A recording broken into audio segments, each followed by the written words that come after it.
Shalom Bapak Ibu yang terkasih dalam Tuhan Yesus Kristus. Kita bersyukur kepada Tuhan untuk waktu yang Tuhan berikan kepada kita untuk kita kembali boleh bersama-sama merenungkan kebenaran firman Tuhan.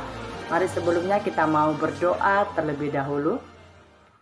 Tuhan Yesus, kami bersyukur kepadamu untuk waktu ini Engkau berikan kepada kami untuk kami merenungkan kebenaran firman-Mu. Biarlah hati kami mau menjadi hati yang taat untuk dibentuk oleh kebenaran firman-Mu. Kami berdoa hanya dalam nama Tuhan Yesus Kristus. Amin. Firman Tuhan hari ini diambil dari Yakobus pasal 1 ayat 2-3. Saudara-saudaraku, anggaplah sebagai suatu kebahagiaan apabila kamu jatuh ke dalam berbagai-bagai pencobaan. Sebab kamu tahu bahwa ujian terhadap imanmu itu menghasilkan ketekunan. Banyak orang menginginkan apa yang menjadi tujuan hidupnya dapat diperoleh secara instan, atau dengan kata lain, mereka ingin memperoleh apa yang menjadi tujuan hidup mereka secara cepat tanpa melalui proses-proses yang panjang dan proses-proses yang sulit. Padahal untuk mendapatkan hasil yang baik tentu harus melalui proses-proses yang panjang serta proses-proses yang sulit. Demikian juga dalam hidup kita. Seringkali kita menginginkan sesuatu terjadi dalam hidup kita itu secara instan. Contoh ketika kita berdoa meminta sesuatu kepada Tuhan. Sekali kita berdoa, 2 kali kita berdoa, 3 kali kita berdoa. Namun doa kita belum dijawab oleh Tuhan. Mulailah kita berpikir bahwa Tuhan benar-benar tidak mendengarkan kita. Padahal yang Tuhan mau adalah supaya kita semakin bertekun dalam doa kita kepadanya serta makin setia dalam doa kita kepada Tuhan. Yang perlu kita ingat juga adalah bahwa Tuhan menjawab doa kita sesuai dengan apa yang kita butuhkan, bukan yang kita inginkan.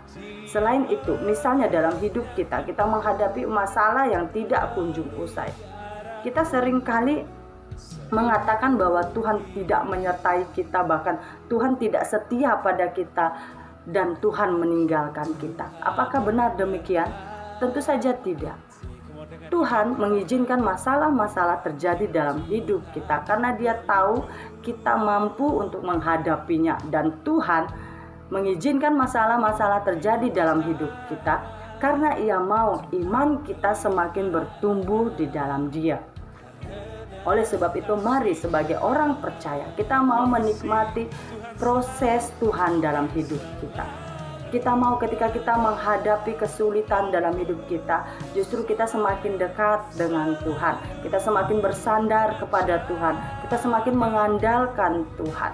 Meskipun doa kita belum dijawab, justru membuat kita semakin bertekun dalam doa kita kepada Tuhan. Sehingga kita menjadi orang yang bertumbuh dalam Tuhan. Iman kita semakin bertumbuh dan kita dikatakan adalah orang Kristen yang bertumbuh di dalam Tuhan. Amin. Tuhan Yesus, terima kasih untuk firman-Mu yang mengingatkan kami untuk kami menikmati proses-Mu dalam hidup kami Tuhan. Dan kami percaya ketika kami bersama dengan Engkau Tuhan, kami dapat melalui setiap hidup kami ini Tuhan, proses demi proses ya Bapa, sehingga kami semakin hari semakin bertumbuh di dalam Engkau Tuhan. Terima kasih Bapa, biarlah firman-Mu ini dapat kami lakukan dalam hidup kami. Hanya dalam nama Tuhan Yesus Kristus. Amin.